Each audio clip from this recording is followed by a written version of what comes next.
हरे कृष्णा दोस्तों, मैं दीपांशु स्वागत करता हूं आपका सीजीपीएससी व्यापम में एक बहुत ही शानदार पॉजिटिव न्यूज़ के साथ। जी हां दोस्तों, सीजीपीएससी इस साल भी 49 पदों पर भर्ती करेगा।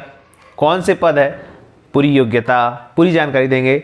साथ में एडीओ भर्ती पर बहुत सारे लोगों के सवाल है, तो उन बातों पर हम विशेषकर चर्चा करेंगे। तो जल्दी से चलिए बिना किसी देरी वीडियो को स्टार्ट करते हैं। जिन्होंने इस चैनल को सब्सक्राइब नहीं किया जल्दी से जाएं सब्सक्राइब करें।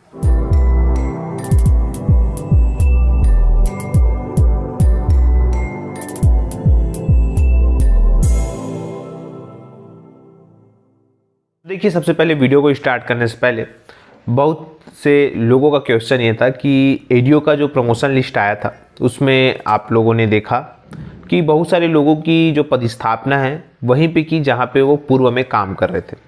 तो लोगों का ये क्वेश्चन था कि सर इसमें पद कहाँ खाली हुआ, उनको तो उसी जगह पदस्थापना कर दी तो कहाँ से खाली हुआ। तो उन सभी को ये बताना चाहूँगा ऐसा कुछ भी नहीं है।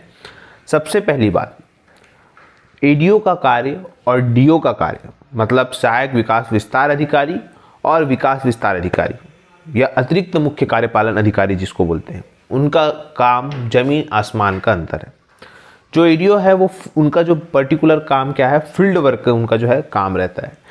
मतलब एक जनपद में जो एडीओ होते हैं वो एक फील्ड लेवल पे, मतलब जो सरकार की योजना है उनको जमीनी स्तर पे वो करवाते हैं।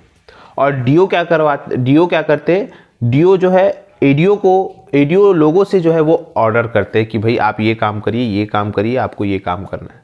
तो ये है जमीन आसमान का फर्क।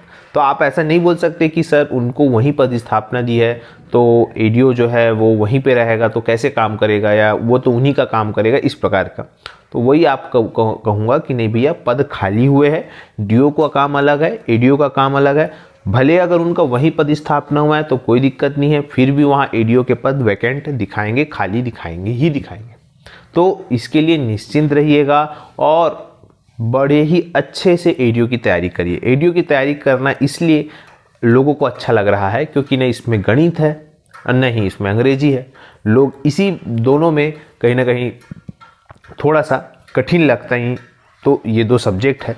इसी वजह से जिनको रटने में ज़्यादा क्षमता है, जो एकदम रटते हैं, उनके लिए जो है एडीओ बहुत अच्छा है क्योंकि इसमें सिर्फ रटने वाली चीज़ें हैं। तो आप लोग पर्टिकुलर अगर आप एडीओ का फोकस कर रहे हैं तो अच्छे से करिए, क्योंकि इस साल निकलना तय है। डिपार्टमेंट में कर्मचारी एडीओ ही नहीं रहेंगे तो क्या मतलब। और याद रखिएगा, इस साल बहुत सारे एडीओ भी रिटायर होंगे और अगले साल भी रिटायरमेंट होंगे। तो उस चीज़ के लिए निश्चिंत रहिएगा कि बहुत सारे पद इसमें खाली हो जाएंगे। तो और उसके अलावा भी कुछ लोगों का प्रमोशन बाकी है, तो अच्छा खबर है। तो बस आप लोग को ये समझाना था। अब बात करते हैं सीजीपीएससी की। तो देखिए, सीजीपीएससी की अगर मैं बात करूँ 2021, 2022 और 2023 की, एक पद कॉमन था। आप लोगों ने गौर किया कि नहीं किया पता नहीं, लेकिन आप लोगों को मैं कंटिन्यू अपडेट देता हूँ और इस बार भी अपडेट लेके आया हूँ। सिविल जज, जी हाँ, जिसका भर्ती विज्ञापन 8 दिसंबर को निकला हुआ था, आपके स्क्रीन पे शो भी हो रहा होगा। और 8 दिसंबर को निकला था, जिसका एग्ज़ाम 26 फरवरी मतलब अभी हाल ही में है। तो याद रखिएगा, इस भर्ती विज्ञापन के बारे में मैं आपको 5 महीने पहले ही बता दिया था। ठीक है, दिसंबर में भर्ती विज्ञापन निकला, इसके 5 महीने पहले मैंने आपको बता दिया था। मान के चलिए जुलाई अगस्त के आसपास। लेकिन अगस्त में मैंने इस चीज़ को बताया था और सितंबर में आपका वो आरक्षण वाला मैटर फंस गया। इसी वजह से वो भर्तियाँ उस समय नहीं आ पाई और उस भर्ती को सॉर्ट आउट होते वो दिसंबर में आ गई। अब सेम चीज़ इस बार हो रही है, आपको बताना चाहूँगा। सबसे पहले बताना चाहूँगा कि 2021 में भी सिविल जज की भर्ती परीक्षा हुई थी 67 पोस्ट में।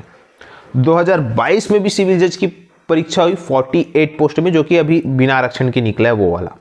इसके बाद आपको बताना चाहूँगा, जैसे कि आपके स्क्रीन पे शो हो रहा होगा, 49 पोस्ट वैकेंसी ऑफ सिविल जज जूनियर डिवीज़न, मतलब सिविल जज के 49 पोस्ट और आएंगे। मतलब आप समझ सकते हैं कि सिविल जज की तैयारी करने वाले जो कंटिन्यू तैयारी कर रहे हैं उनके लिए इस बार भी चांस है 2023 में। अब पूछेंगे कि सर 2023 में अभी 26 फरवरी को एग्ज़ाम है, तो फिर कैसे वो 2023 में आएगा? ऐसा नहीं है। देखिए, ये जो वैकेंसी है दिसंबर 2022 में निकली है, इसका एग्ज़ाम फरवरी में हो रहा है। उसके बाद आगे की जो प्रक्रिया है बहुत ही फास्ट होगी इसकी, और इसके बाद 2023 में जैसे दिसंबर में निकला है वैसे ही वो भी जो है इस साल जैसी आचार संहिता लगेगी तो उसके पहले निकाल दिया जाएगा। लेकिन अगर आचार संहिता ख़त्म हो जाती, क्योंकि जनरली आप लोगों ने देखा था कि 2018 में जब हम चुनाव की बात करें तो 6 अक्टूबर के आसपास आचार संहिता लगी थी, और चुनाव हुए थे नवंबर में, और शपथ ग्रहण करीबन हुआ था 16-17 दिसंबर के आसपास। तो जिस दिन शपथ ग्रहण होता है उस दिन जो आचार संहिता है वो ऑटोमेटिक समाप्त हो जाती है। और उसके बाद आप लोगों ने देखा कि उसके थोड़े दिन बाद जो है असिस्टेंट प्रोफेसर की भर्ती निकली थी 2019 में 1300 के पद के आसपास। उसी समय फिर शिक्षक भर्ती निकली थी 14,000 पद। तो उसमें कम से कम 2-3 महीना का गैप रहता है, और उसके बाद फिर क्या रहता है, लोकसभा का चुनाव रहता है। जो अभी केंद्र में जो है ना, केंद्र वाली जो गवर्नमेंट है उनमें जो है चुनाव रहता है लोकसभा का। तो वो जो चुनाव रहेगा वो उसके लिए फिर आचार संहिता लग जाएगी। लेकिन इन दोनों के बीच 3 महीने का गैप रहता है। तो उसके पहले दिसंबर में भी अगर वैकेंसी ये वाला आना होगा तो आ जाएगा आपका सिविल जज का। फिलहाल अभी जो है निकला हुआ है दिसंबर में। तो अच्छी खबर यह है कि कंटिन्यू जो CGPSC है वो सिविल जज पर जो है भर्ती हो रही है।